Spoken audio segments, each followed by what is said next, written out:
Eu vou começar aqui com um resumo, então. Não vou pegar todos os versos, tá bom? Que normalmente a gente faz, a gente vai falando verso por verso e vai explicando. Aqui eu vou ser um pouco mais direta para a gente poder mencionar os outros pontos. Então a gente sabe que o Senhor mandou que Noé construísse uma arca. E por que isso? Porque a terra estava cheia de violência. Ela estava tão cheia de violência que a, a paciência do Senhor chegou ao seu limite. Ele falou assim: eu não vou mais tolerar isso. Isso vai ter um fim. E aí ele olha para a Terra, que está cheia de violência. Imagina, um planeta inteiro. Ele encontra um homem justo diante dos olhos dele, Noé.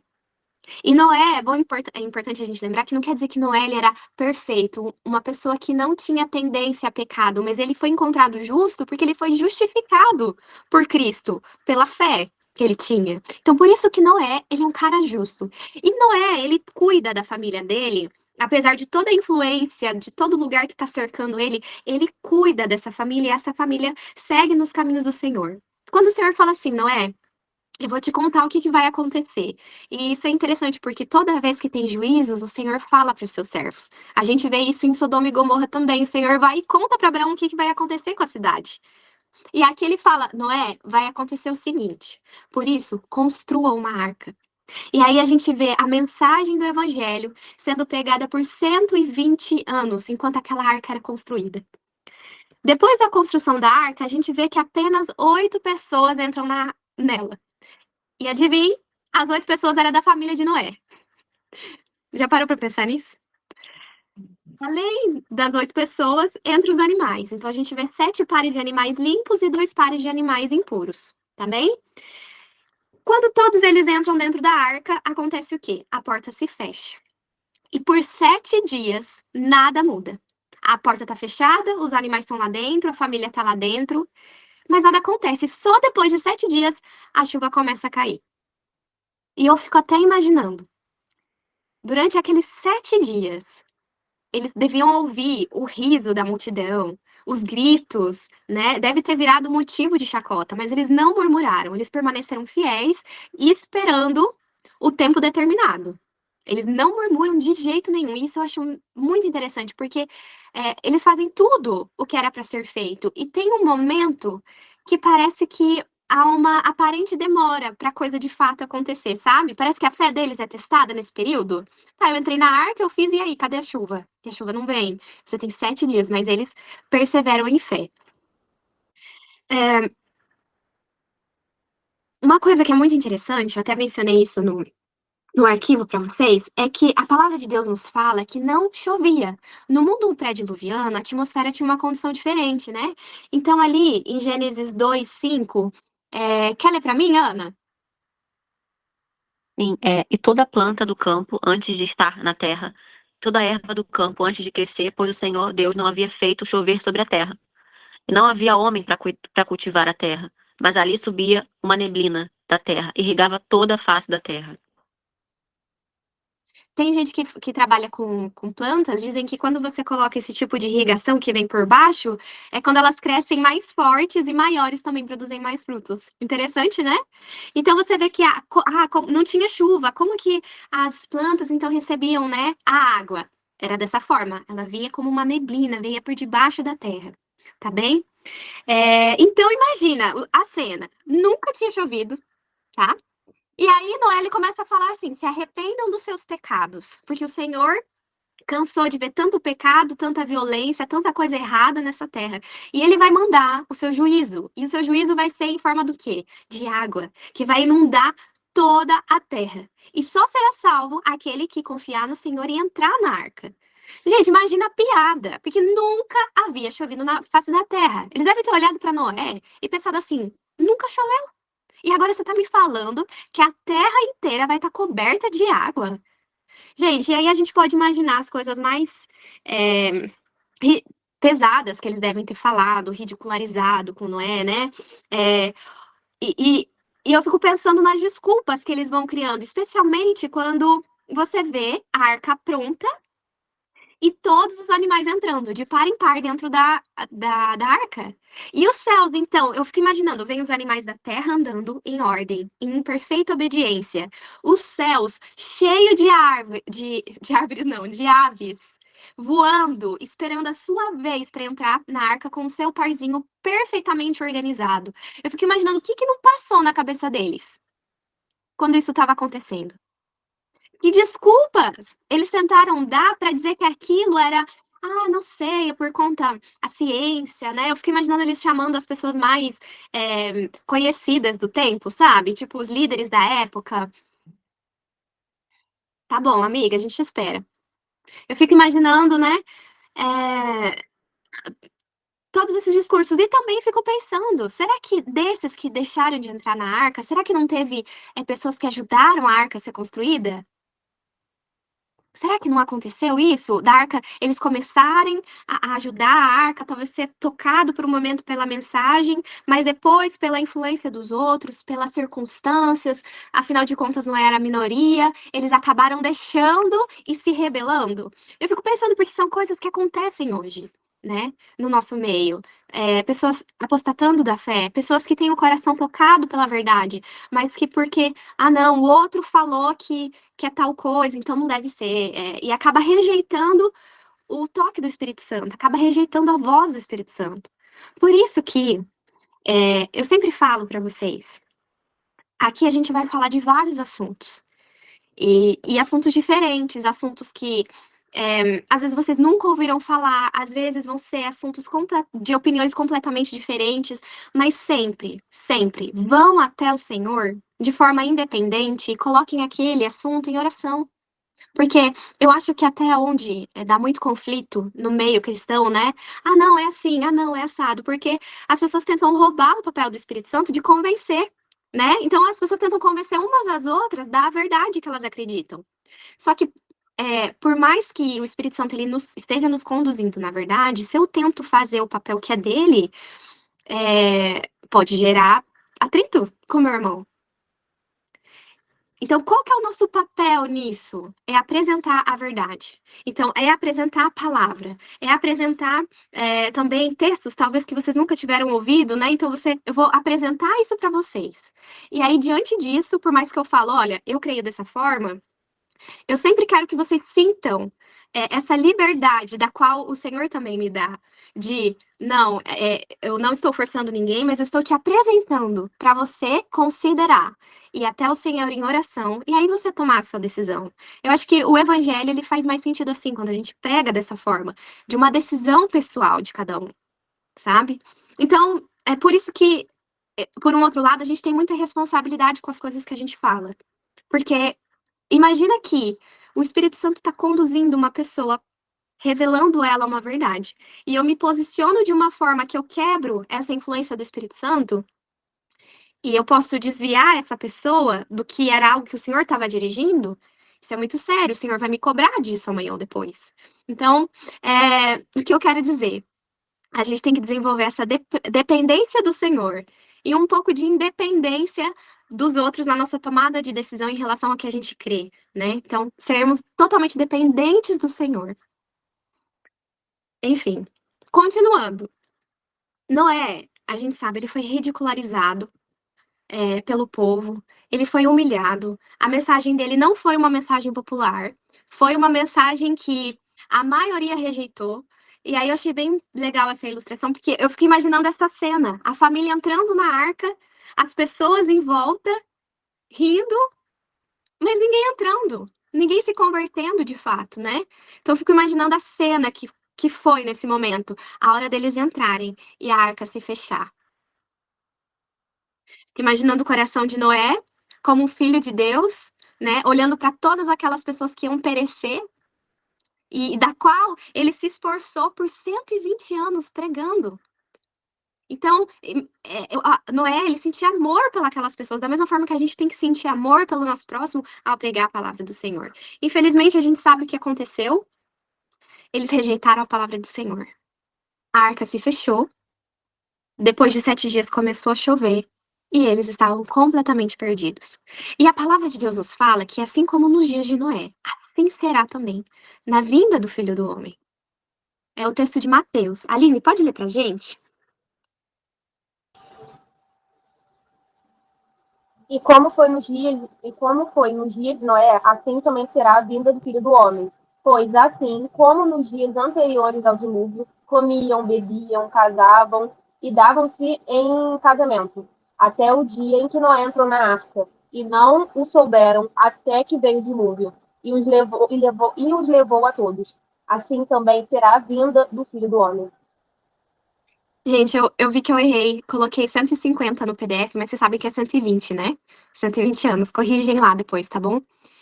Por 120 anos, então, Noé ele pregou a mensagem. Aquele povo, eles não foram pegos de surpresas. E a palavra de Deus nos fala, então, que nos últimos dias o povo vai estar assim, comendo, bebendo, casando, se dando em casamento. Então você vê uma mentalidade. É pecado comer, gente? É pecado casar? Entende? Claro, a gente sabe que não é todo tipo de bebida que é para o cristão, né? Mas são coisas que em si não estão erradas. Mas qual que é o problema aqui? Por que que o Senhor fala que esse era um problema daquele povo? É porque a mente e o coração deles só estavam nessas coisas, em comilanças, em festejos. E eu consigo imaginar também uma preocupação da qual a gente vê no nosso mundo hoje, do que vestir, né? O vestir, o comer, o beber, o celebrar. Então, com as redes sociais, a gente acaba testemunhando muito disso, né? E a gente vê que, poxa, não tá muito diferente do dia de Noé. Pode falar, Ana. E, amiga, uma coisa que eu não tinha me atentado, né, lendo seu arquivo, né, me veio muito isso forte, que 8 pessoas. Amiga, não é nada. Olha o tanto de gente, só 8 pessoas. Isso me veio no coração que, assim, quando Jesus voltar, poucas pessoas vão subir também, sabe? Não vai ser uma, ó, porque se vai ser como Noé, então assim, isso veio muito forte. Nossa, eu nunca tinha parado pra pensar, me atentar que só 8 pessoas entraram na arca, gente. Não é nada comparado ao restante do mundo, do que morreu lá no dilúvio. Então eu fiquei, cara, 8 pessoas. Isso mexeu muito comigo. Vocês lembram do verso? A gente vai falar isso depois do verso de Apocalipse, que fala assim, os remanescentes. Lembra que eu expliquei pra vocês que o remanescente ele era um restinho? Não, amiga, de fato. Mesma coisa Sodoma e Gomorra, que é uma comparação. Quantos que sobreviveram a Sodoma e Gomorra, gente? É sempre um restinho. Cuidado com a maioria. Cuidado com a maioria. Pode falar, Rafa? Então, isso também que eu estava esperando terminar, quando a Paula falou sobre o seu comentário, também me marcou muito, porque foram somente 8 pessoas. E outra coisa que você mencionou, muitas pessoas podem ter até acreditado, ajudado a construir e depois, por ouvir, né, um falso conselho dessas pessoas, de serem influenciadas, puderam desistir. Quantas pessoas do nosso meio, eu fico pensando na minha família, que às vezes vão, ficam um momento, um tempo, saem da igreja, ou então ficam simpatizantes do evangelho, mas nunca, né, exercendo o evangelho, nunca vivendo uma vida cristã, uma vida com Deus. Gente, 8 pessoas, 8 pessoas, não dá nem o meu irmão e os sobrinhos junto com os meus pais, comigo com os meus pais, então, tipo assim, 8 pessoas. É muito chocante, é assim, impactante, né, esse número. Verdade, Rafa. É profundo, né? Quando você para pra pensar, porque normalmente a gente lê, e não entram na família, na arca com sua família, 8 pessoas, e continua a leitura. Só que você para pra pensar. Lembra que eu falei pra vocês do ano da Terra? A gente consegue chegar ao ano do dilúvio. Então, depois da criação, o ano que acontece o dilúvio é o 1656. Então, a todo esse tempo aí, o povo foi casando, tendo filho, a terra se encheu. Então, era muita gente, de fato. Pode falar, Lili. Quando a Rafa estava falando, me lembrou semana passada que eu fui na célula aqui da igreja, né? E ela fez uma dinâmica. Sabe aquele negócio de você falar uma coisa no ouvido da outra, aí passando para ver o que que chega do outro lado? Sim, o telefone sem Aí fio. ela, isso, aí ela falou pra gente ter cuidado com o que a gente escuta. Quando a Rafa falou, me veio na mente a Eva escutando a serpente. Porque antes dela comer, ela ouviu. Então, as pessoas podiam ter ajudado ele a fazer a arca, mas por dar ouvidos a outras pessoas, não continuaram. Uhum, uhum. Então, a gente tem que dar realmente é um pensamento crítico, porque, claro, a gente recebeu o evangelho porque alguém contou pra gente uma vez, né? Só que é esse pensamento de, tipo, ser uma verdadeira bereana, de comparar se o que está sendo dito tá de fato com o que a Bíblia diz. Então, esse é um exercício, eu acho que é uma lição de vida inteira pra gente fazer, sabe? Ana, você tinha levantado a mão também? Só para que eu tinha esquecido, mas só para finalizar. A Rafa falou algo que eu fiquei pensando, né, da questão de que pessoas ajudaram, veio muito forte. Pessoas ajudaram, porque ele não construiu a arca sozinho, né? E, É, e muitas pessoas não foram. Eu vejo muito isso hoje nas igrejas, infelizmente, pessoas que pregam, que estão de domingo a domingo na igreja, e não realmente, de fato, acham que vão subir e vai chegar uma grande parte de mim que eu não conheço. Porque vive uma vida de aparência, aquilo. Eu tô aqui só pra dizer que eu sou que você salva, mas salvação não é você fazer, não é por obras a salvação. Então as pessoas pensam que eu vou fazer, vou ajudar, vou fazer isso na igreja, vou ofertar, eu vou ajudar o orfanato, vou fazer aquilo acontecer para garantir meu lugar no céu. Mas não é assim que funciona, a gente sabe que não. sim. É o resultado, né? E não o meio para chegar no céu. É, exato, gente. Nossa, olha quanta lição, e ainda tem mais pra gente conversar. Mas por agora, eu vou mostrar pra vocês uma questão. A gente sabe que vem o fim da chuva, né? E aí vem o fim da chuva, a arca fica alguns dias ali, ela pousa sobre o Monte Ararat. Tem algumas pessoas que afirmam que de fato a arca foi encontrada lá. Não sei se vocês já ouviram, tem um documentário. Eu acho bem interessante, eu acho que tem bastante sentido, mas a confirmação a gente não tem 100% de certeza, né? Mas quem quiser dá para dar uma pesquisada no Google, recomendo ver esse documentário. É, A Bíblia fala então que depois a arca ela posa, Noé ele solta a pombinha, solta o corvo, depois ele vai soltando, volta com o galinho, depois ela solta, não volta mais, ele espera um pouquinho e aí ele sai com toda a família dele. E aí, imagine, foi um evento de nível global. Se foi um evento de nível global e na proporção que foi, e a gente leva em consideração que a Terra, já falei pra vocês, aqui eu vou ir mostrando com o tempo pra vocês, que a Terra ela não tem milhões e milhões de anos de criação, como a falsa ciência diz, mas que ela tem 6.000 anos. Então, claramente, deveria haver vestígios, né, desse juízo aí pela Terra. Então, será que tem? Aonde que tem isso? E como que a gente pode identificar? Então, eu coloquei pra vocês aqui essas imagens. Esse daqui é o Grand Canyon, que tem nos Estados Unidos, né? Bem famoso. Ele é bem colorido ali, porque ele tem várias camadas. E vocês sabiam que, neste lugar, um dia ele foi totalmente coberto de água? Mas assim, claramente, né? Você fala, sim, porque houve dilúvio, e obviamente. Mas a gente tem vestígios de que ele foi totalmente coberto de água. E a gente tem como esses vestígios os fósseis. Então, aqui eu coloquei para vocês alguns fósseis que foram encontrados lá. Então, é montanha, você encontra conchinha no topo da montanha, umas coisas assim incríveis. Essa foto marrom que eu coloquei para vocês no cantinho ali de baixo é um fóssil de uma folha, gente.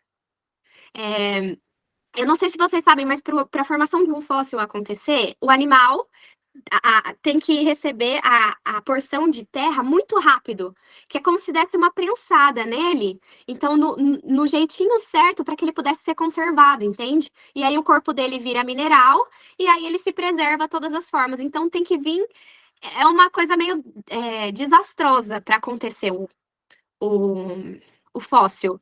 Se o corpo fica ali apodrecendo, né, no relento, ele não vai formar o fóssil da forma que a gente vê e na quantidade que a gente vê no mundo hoje. Ele tem que ser coberto de forma repentina para pegar tudo. E a gente vai ver depois um fóssil bem interessante que mostra como que foi rápido. Uma coisa que eu queria falar para vocês aqui, claro, né, não sou nenhuma expert, só sou muito curiosa e eu queria mostrar para vocês é que você vê que ele tem tipo umas linhas, esse Grand Canyon. E quando a gente estuda em geografia, não sei se vocês vão lembrar disso, mas eu lembro que na época eu gostava muito de geografia, mas eu não entendia a minha professora falando, porque para mim não fazia sentido nenhum. Por mais que eu não entendia tudo que ela estava querendo dizer, hoje eu entendo por que que não faz realmente sentido, porque a geografia fala assim que teve as camadas, então você tem, sabe aquelas camadas pré-cambriano, cambriano, e aí vai vindo camada após camada, camada. Eles falam que cada camada demorou milhões e milhões de anos para ser formada. Então você tem uma camada que demora milhões de anos, depois passa milhões de anos, tem uma outra camada. Só que se isso fosse de fato acontecer, você não ia ver uma camada retinha uma em cima da outra, como a gente vê no Grand Canyon. A gente ia ver as erosões, que acontece, gente. Vai passar vai ter erosão pelo vento, vai ter erosão pela água, pela chuva, por tudo. Então você deveria ver assim camadas de erosão e você não vê isso, você vê camadas perfeitamente depositadas, que faz todo sentido num dilúvio, né? Onde vai vir da água e aí vai vir porção de terra, ela é depositada, depois ela traz mais outra porção. E nisso com os animais que vão sendo fossilizados com o tempo. Então tudo isso é, na verdade, uma grande evidência do dilúvio.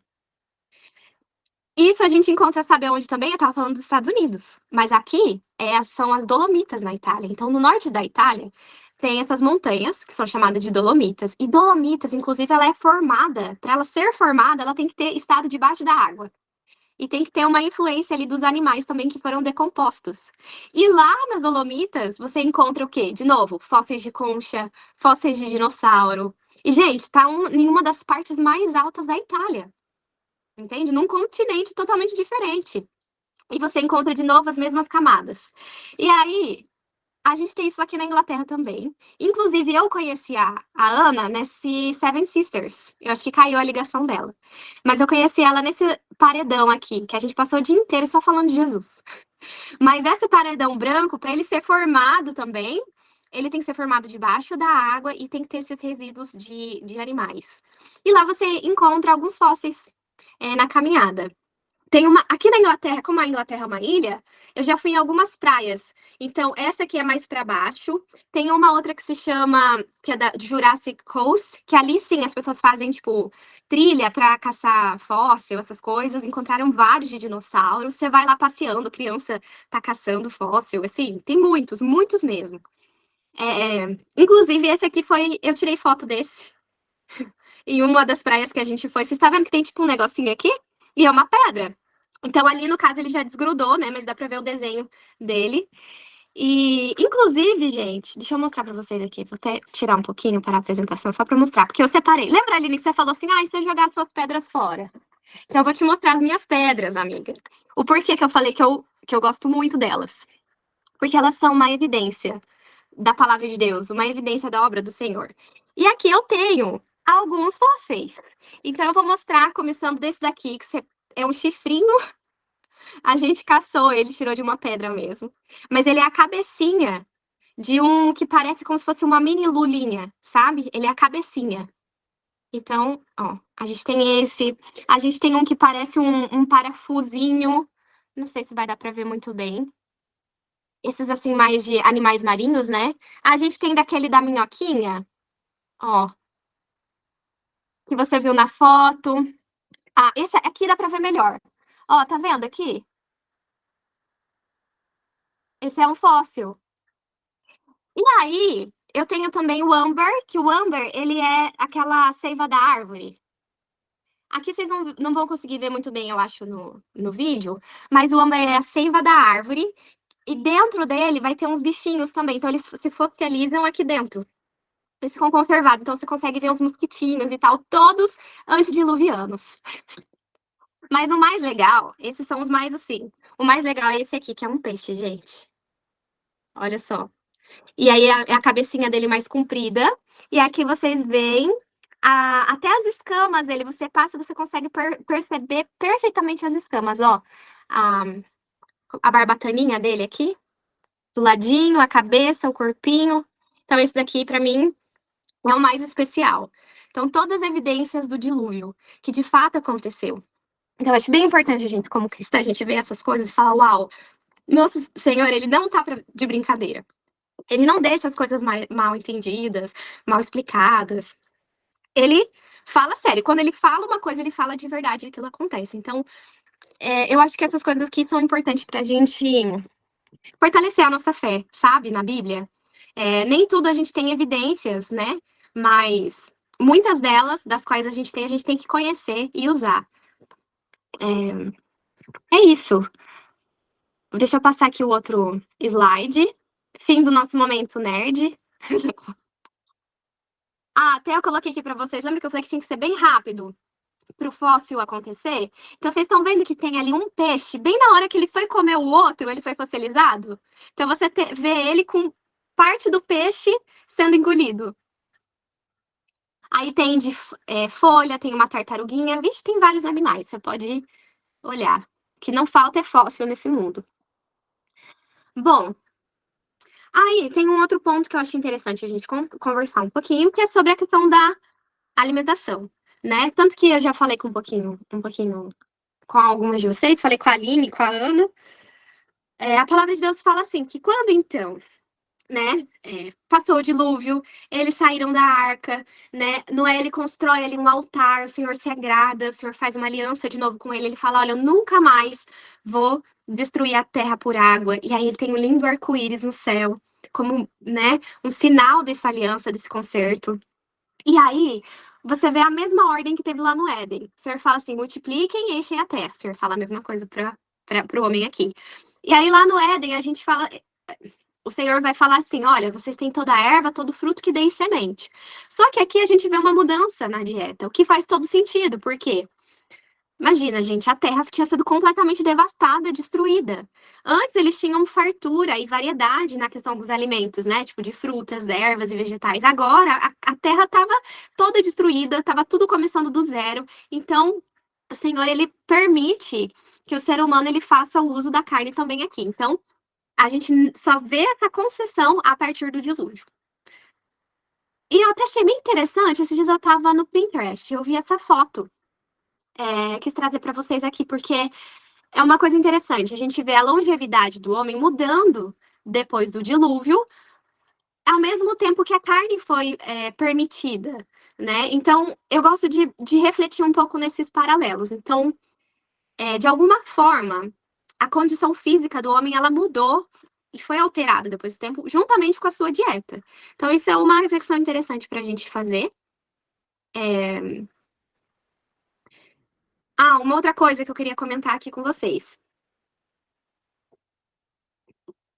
Alerta, alerta de opiniões diferentes.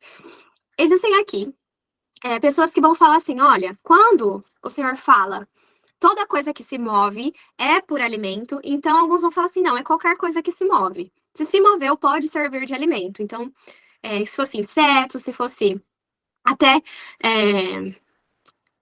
Você pode usar a sua criatividade para pensar em tudo que se move, mesmo poderia ser usado para alimento. Porém, existe um outro grupo na qual eu compartilho o que vocês sabem, né? Quem já conversou comigo sabe disso, do qual eu acredito que faça mais sentido, que é todos dentro do grupo de animais puros. Porque tem uma questão, quando o Senhor manda os animais para dentro da arca, a gente só vê 2 pares de animais impuros e a gente vê 7 de animais puros. Então, o Noé ele tinha esse discernimento do que era puro e do que não era puro, até porque as ofertas do Senhor não eram feitas com animais impuros, era feita só com animais puros. E aí, mais pra frente, né, com a descendência de Abraão, que vai ser o povo de Israel, você vê ali o povo tinha passado mais de 400 anos, né, sendo escravos, e o Senhor, ele volta a explicar para esse povo o que é um animal puro, o que é um animal impuro. Você não vê essa explicação para Noé. O Senhor já só fala, ó, foi o animal puro e o animal impuro, tantos que entraram na arca. Depois a gente vê essa explicação para o povo de Israel, porque parece assim que, pelo convívio e pela escravidão, eles perdem muitos dos costumes que eles vinham trazendo ali, né, das suas gerações passadas. Então, eu creio e eu vejo uma harmonia nos ensinos do Senhor conduzindo aquela nação que seria a nação do seu povo. Então, por isso que eu creio que, quando fala do que se move, creio que seja desses animais puros. Mas, como eu falei no começo do estudo, você vai estudar esse assunto, você vai orar sobre esse assunto, e aí você tira a sua conclusão, tá bem? Gente, vocês lembram do estudo de Hebreus? Que fala, né, dos heróis da fé?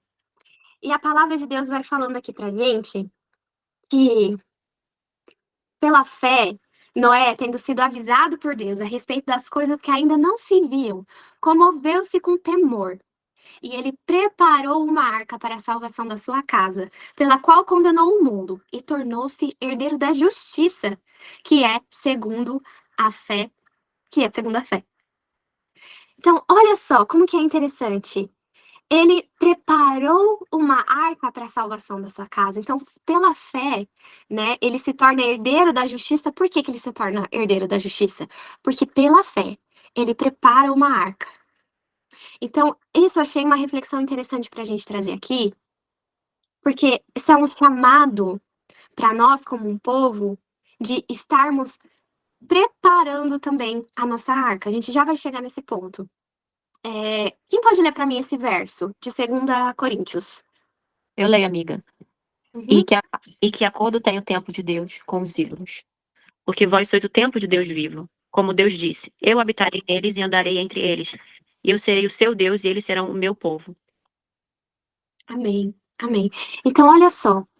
Quando o Senhor falou para Noé, venha, entra na arca, quer dizer que a presença do Senhor ele se manifestava na arca.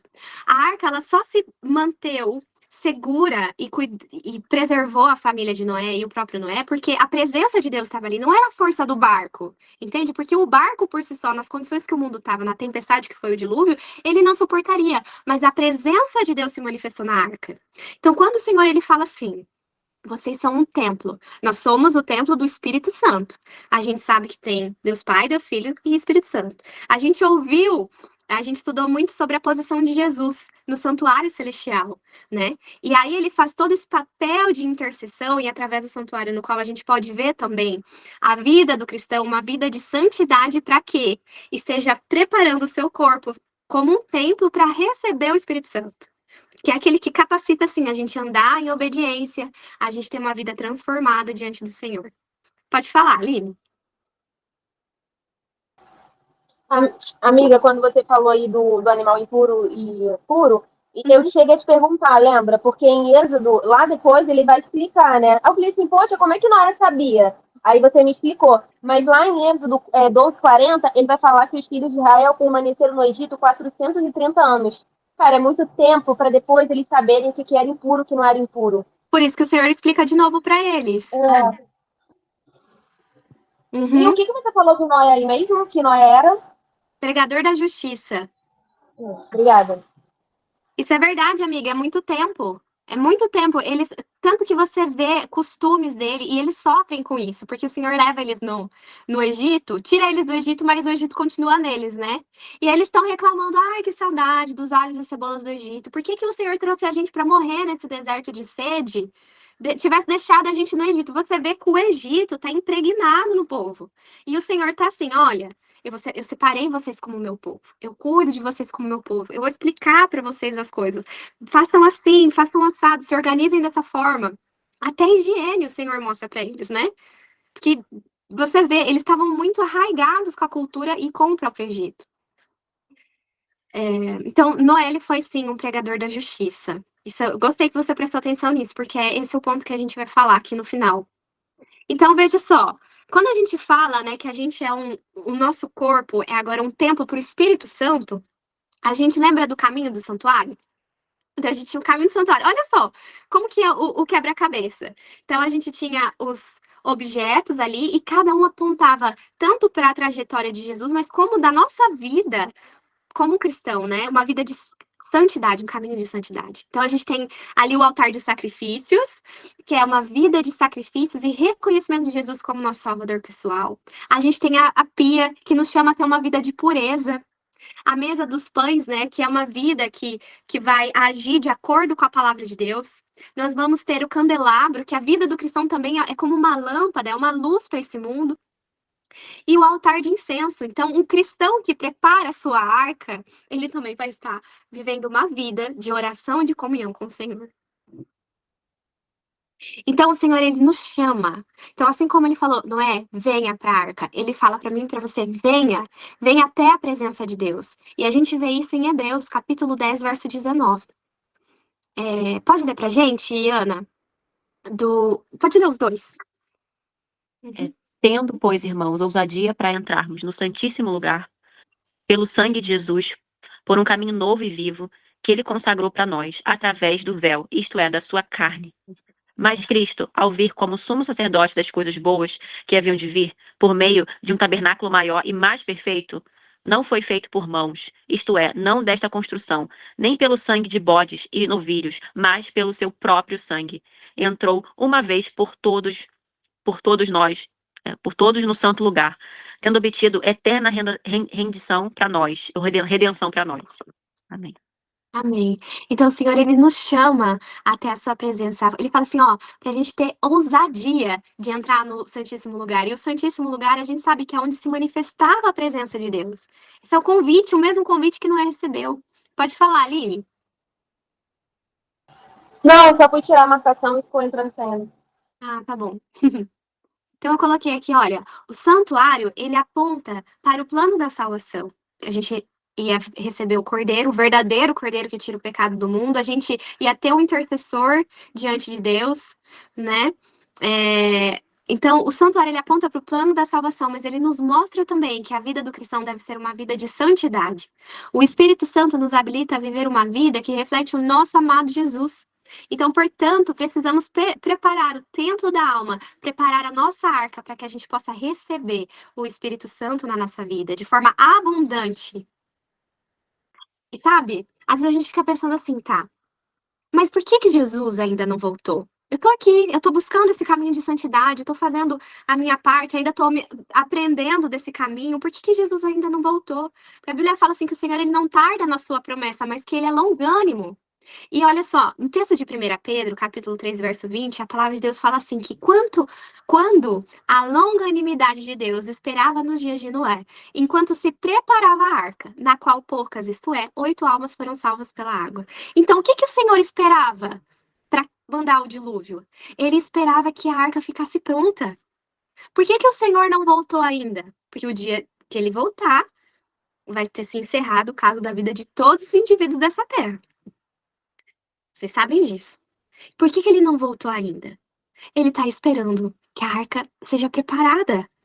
Ele tá esperando eu e você, a gente tomar a nossa decisão, a gente fazer as nossas renúncias, a gente se entregar completamente a ele. Ele tá esperando, ele não voltou ainda porque ele nos ama.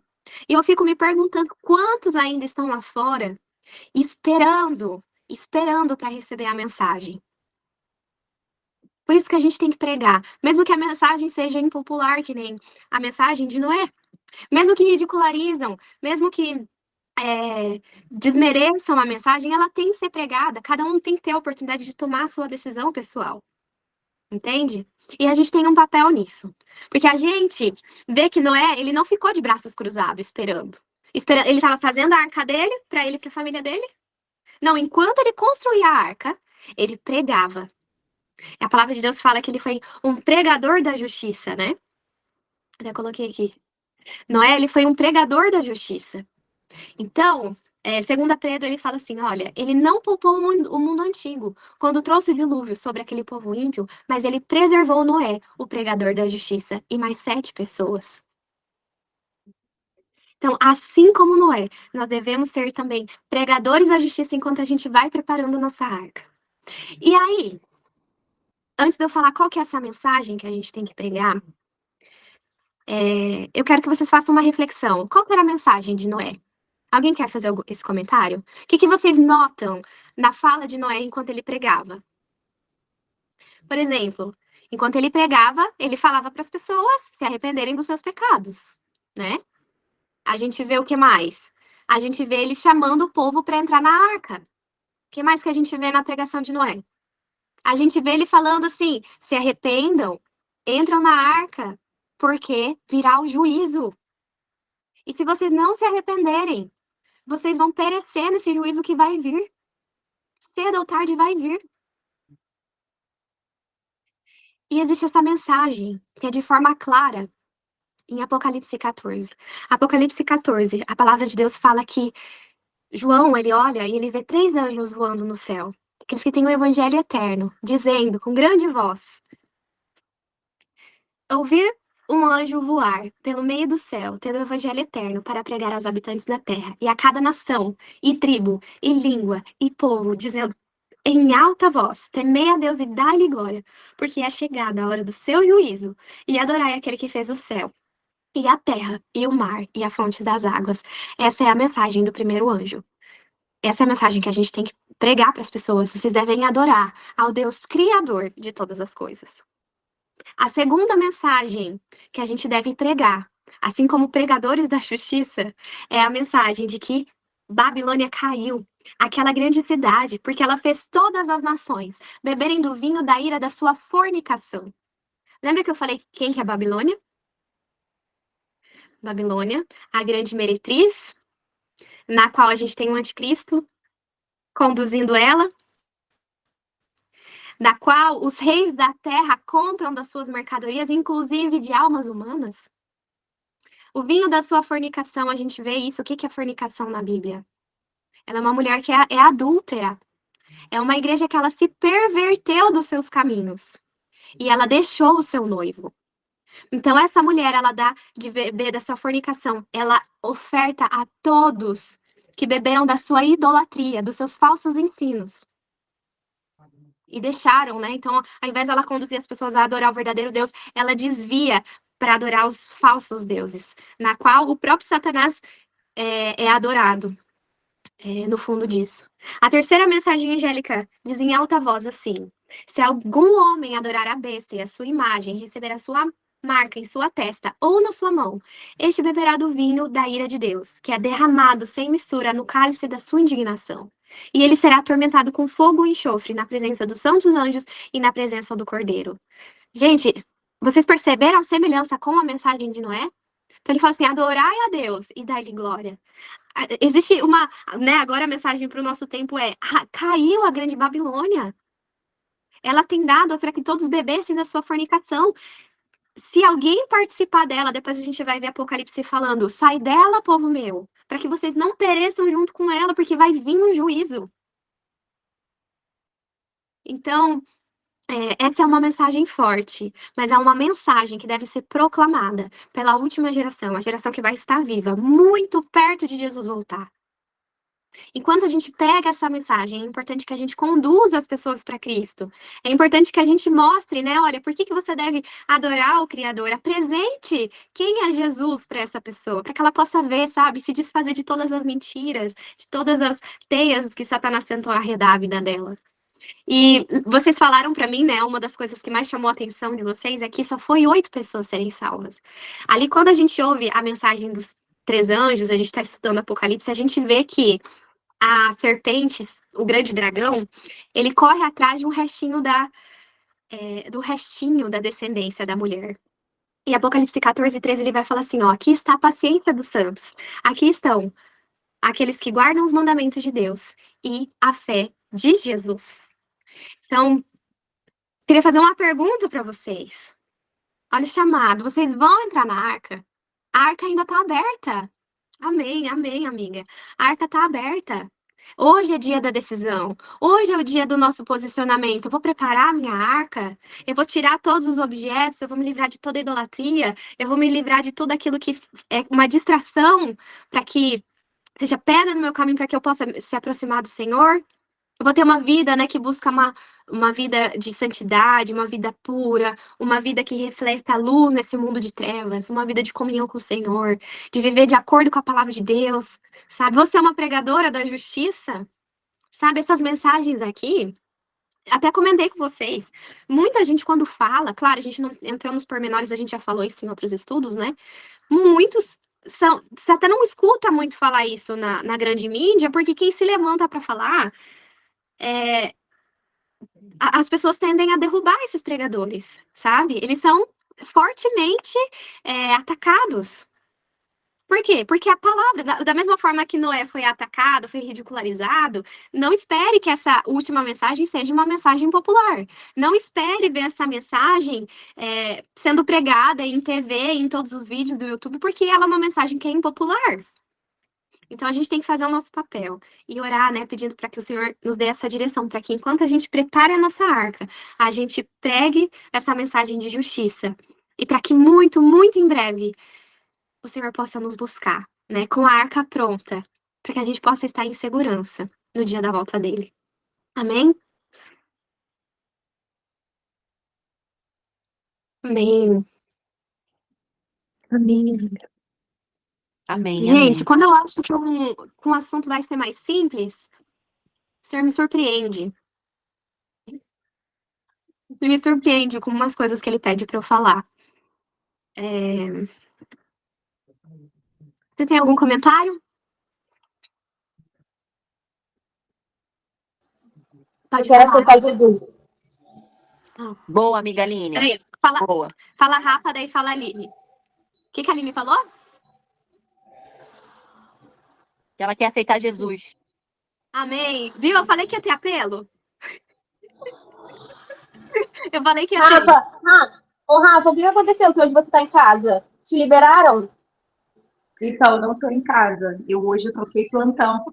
Eu consegui trocar o plantão da noite, porque no outro eu estou de férias de dia. Aí no que eu trabalho à noite eu não estou de férias. Porque eu Estão te tenho uma amiga, explorando. tenho uma amiga que queria viajar e a gente ia ontem. Mas só que os lugares que a gente tinha pensado em São Paulo estão alagados. Então, fecha, chove de novo, alaga. Aí eu tô na casa dela, eu tô tipo, na cozinha dela.